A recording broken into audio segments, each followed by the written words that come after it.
Look up in any airport, hospital, or public plaza, and you will likely spot a mounted lens tracking the crowd below. These devices offer an immediate sense of comfort.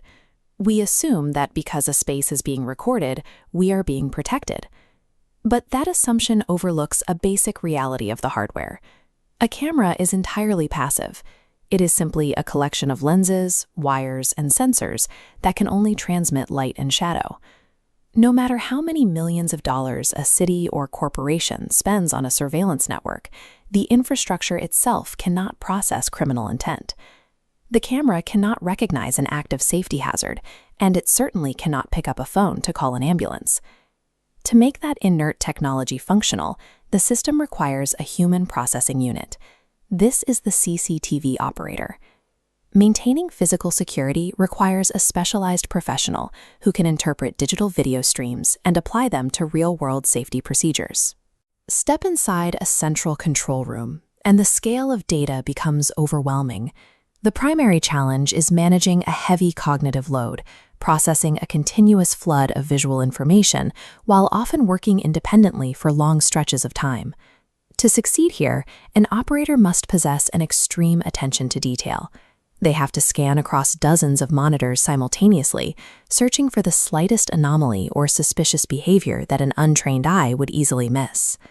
Dozens of camera feeds stream into a network video recorder.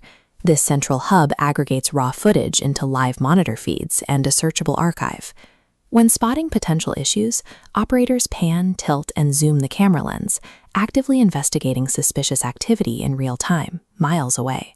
Once a threat is verified, the operator acts as a tactical communication hub. Using secure radio channels, they relay exactly what they are seeing to security guards on the ground or local law enforcement to guide their response. Together, the operator and the console strip away the noise of disorganized video feeds, translating raw pixels into targeted physical intervention on the ground.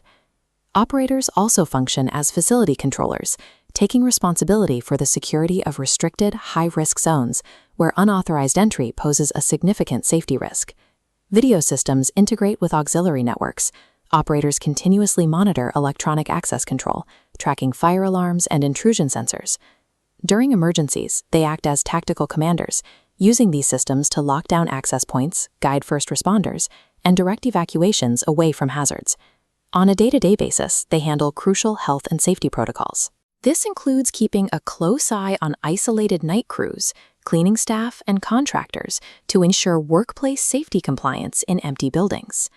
After any event, the operator must utilize specialized software to maintain accurate incident logs. They draft comprehensive reports documenting the timeline and the actions taken, creating a permanent record that may be used in future investigations.